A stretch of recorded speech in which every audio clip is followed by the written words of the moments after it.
যোৰহাটৰ কেন্দুগুৰিৰ ২ নং বামনগাঁৱৰ চাৰিঙীয়া বৰদলৈ চুকত এডাল প্ৰকাণ্ড অজগৰ সাপ উদ্ধাৰ। আজি দিনৰ ভাগত অজগৰ সাপ দেখাত স্থানীয় ৰাইজে বন বিভাগত খবৰ দিয়াৰ সৰ্পবন্ধু পাৰ্থ হাজৰিকাৰ সহযোগত উদ্ধাৰ কৰা এই সাপডাল প্ৰকাণ্ড অজগৰডাল, যাৰ ওজন প্ৰায় ২৫ কিলোগ্ৰাম বুলি জানিব পৰা গৈছে। অঞ্চলটোত সাপ দেখা পোৱাৰ পাছতে স্থানীয় লোকসকলে উদ্বিগ্ন হৈ পৰে আৰু সৰ্পবন্ধু পাৰ্থ সাৰথী হাজৰিকাৰ সৈতে যোগাযোগ কৰে। সৰ্পবন্ধু হাজৰিকাই যথাৰীতি ঘটনাস্থলীত উপস্থিত হৈ সাপটো সাৱধানে উদ্ধাৰ কৰিছে।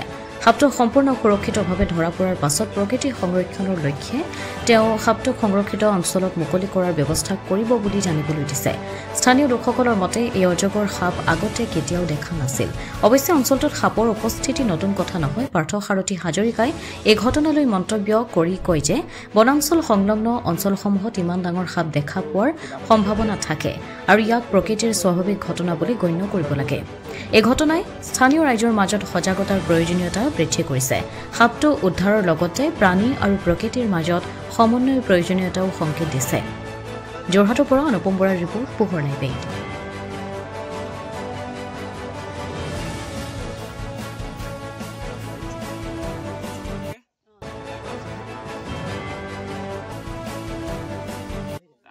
প্ৰায় ৯:৩০ বজাত ২ নং বামনগাঁও চাৰিঙীয়া চুকৰ পৰা মোলৈ ফোন এটা আহিছিলে যে তাহাঁতৰ ঘৰৰ মানে ৱালৰ পৰা সাপ এডাল দেখিছে বুলি, প্ৰত্যক্ষ কৰিছে বুলি।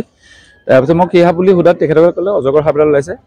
আমি তততে স্থানত পাওঁগৈ, যেতিয়া পোৱাৰ পিছত অজগৰডাল নামি দিছিলে। তথাপিও আমি অকণ দেৰি বিচাৰ খোচাৰ কৰাৰ পিছত সাপডাল বিচাৰি পালোগৈ। সাপডাল প্ৰায় দৈৰ্ঘ্য হ'ব আপোনাৰ ১০ ফুটমান হ'ব আৰু আমি ভালকৈ যদিও ওজন কৰা নাই, আপোনাৰ ২০ কেজি বা ২৫ কেজিৰ ভিতৰত ওজন হ'ব। আৰু সাপডাল আমি উদ্ধাৰ কৰি বন বিভাগক গতাই দিছোঁ। বন বিভাগে তাক নিজৰ ৰিপৰ্টখিনি লিখাৰ পিছত, নিজৰ কামখিনি কৰাৰ পিছত বনত মুকলি কৰি দিব পুনৰ। আচলতে কি হয়, বেছি ডাঙৰ হৈ গ'লে আমি প্ৰায় কাজিৰঙা চাইডে পঠিয়াই দিয়া হয়, আৰু যদি অকণ সৰু হয় তেতিয়া আমি ওচৰত যিখিনি বন পাওঁ তাতেই এৰোঁ। এতিয়া এইটো আমাৰ ৰেঞ্জাৰ ছাৰেহে গম পাব ক'ত এৰা হৈছে। এতিয়াতো সাপৰ ছিজন নহয়, এতিয়া তাহাঁতি হাইবাৰনেশ্যনত থাকে একচুৱেলি। এতিয়া তাহাঁতি সাপৰ এই ৫ মাহ সময় তাহাঁতি শুব, তাহাঁতি এতিয়া খোৱা নকৰে, তাহাঁতৰ প্ৰজনন প্ৰক্ৰিয়াৰ সময় পাৰ হৈ গৈছে। তাহাঁতৰ এতিয়া ব্ৰিডিঙো নকৰে, গতিকে তাহাঁতি এতিয়া ৰাতিপুৱা যিটো প্ৰথম ৰ'দটো ওলায়, সেই ৰ'দকণ ল'বলৈ ওলায়। যিহেতু তাহাঁতি খোৱাটো মানে হজম কৰিবলৈ তাহাঁতৰ ৰ'দৰ দৰকাৰ হয়। প্ৰায় অজগৰবোৰ এতিয়া আপোনালোকে ৰাতিপুৱা সময়ত দেখা পাব। এতিয়া সাপে বিশেষকৈ মানুহক দিগদাৰ নকৰে বা দংশনো নকৰে। আৰু যেতিয়া আমাৰ ছিজনটো আহে আপোনাৰ মাৰ্চ এপ্ৰিলৰ মাহৰ পৰা যেতিয়া বাৰিষা আৰম্ভ হয়, তেতিয়া সাপখিনি ওলায়। সাপখিনি ওলোৱাৰ পিছত আমি এটাই কওঁ যে পৰাপক্ষত জাবৰ দম কৰিব নালাগে ঘৰৰ ওচৰত। বহুত মানে এনেকৈ খৰি চৰি দম কৰি ৰাখে, টায়াৰ দম কৰি ৰাখে, সেই বস্তুবোৰ দম কৰি ৰাখিব নালাগে। কাৰণ সাপ সদায় সেমেকা জেগা থাকে, পৰিষ্কাৰকৈ থাকিব লাগে। আৰু ২ নম্বৰ কথা হৈছে পৰাপক্ষত আমি ফেনাইল নহয়, আমি নহৰু পানী ছটিয়াই থ'ব কওঁ। নহৰু পানী ছটিয়ালে আপোনাৰ প্ৰায় ২০-২৫ দিনলৈ আপোনাৰ এৰিয়াত সাপ নাহে।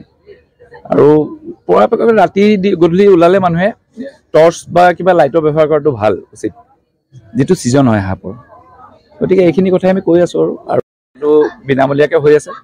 যদি সাপে দংশন কৰে তো মইতো সদায় কম প্ৰিফাৰ কৰোঁ যে সকলোকে মেডিকেল কলেজলৈ আহক, যিহেতু বিনামূলীয়া তাতে চিকিৎসা হয়। যোৰহাট নগৰৰ মাজমজিয়াত মুকলি হ'ল অত্যাধুনিক সা সুবিধাযুক্ত বিলাসী অতিথিশালা শ্ৰাংগিল্লা হোমষ্টে। দৈনন্দিন জীৱনৰ ব্যস্ততাৰ মাজত অকণমান সময় বা এটা ৰাতি এটি শান্তিৰ সেউজীয়া ঘৰুৱা পৰিৱেশত নিজৰ প্ৰিয়জন অথবা পৰিয়ালৰ লগত কটাব বিচাৰিছে নেকি আপুনি? তেনেহলে আহক শ্ৰাংগিল্লা হোমষ্টেলৈ। শ্ৰাংগিল্লা হোমষ্টে পৰিয়ালৰ পৰা আপোনালৈ আন্তৰিক স্বাগতম। হয়, এটা অসমীয়া ঘৰুৱা পৰিৱেশৰ লগতে আপোনালোকে ইয়াত লাভ কৰিব শ্ৰাংগিল্লা পৰিয়ালৰ উষ্ণ আতিথ্য আৰু অসমীয়া থলুৱা খাদ্য সম্ভাৰ। তদুপৰি আমাৰ ইয়াতে আছে আহল বহল আৰামদায়ক অধিক সুবিধাযুক্ত শীত-তাপ নিয়ন্ত্ৰিত কোঠা, ২৪ ঘণ্টাই বিজুলী সৰবৰাহৰ লগতে জেনেৰেটৰৰ সুবিধা আৰু শক্তিশালী চিচি কেমেৰাৰ ব্যৱস্থা।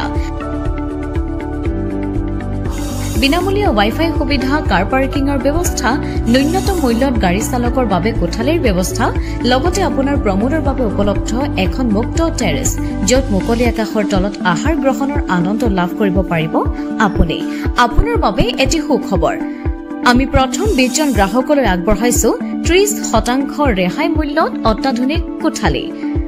৩ জনৰ বাবে উপলব্ধ কোঠা ৩,০০০, কিন্তু বৰ্তমানৰ মূল্য ২১০০ টকা প্ৰতি নিশা। ২ জনৰ বাবে উপলব্ধ কোঠা ২৫০০ টকা, কিন্তু বৰ্তমানৰ মূল্য ১৭৫০ টকা প্ৰতি নিশা। তেনেহলে পলম নকৰি এতিয়াই আমাৰ শাংগিলা হোমষ্টেলৈ আহিব পাৰে। আপোনাক স্বাগতম জনোৱা হৈছে আমাৰ পৰিয়ালৰ তৰফৰ পৰা। অধিক জানিবৰ বাবে আমাৰ যোগাযোগ নম্বৰত যোগাযোগ কৰক। আমাৰ ঠিকনা DCB ৰোড, হেমবৰুৱা পথ, তৰাজান কাকতি গাঁও, যোৰহাট।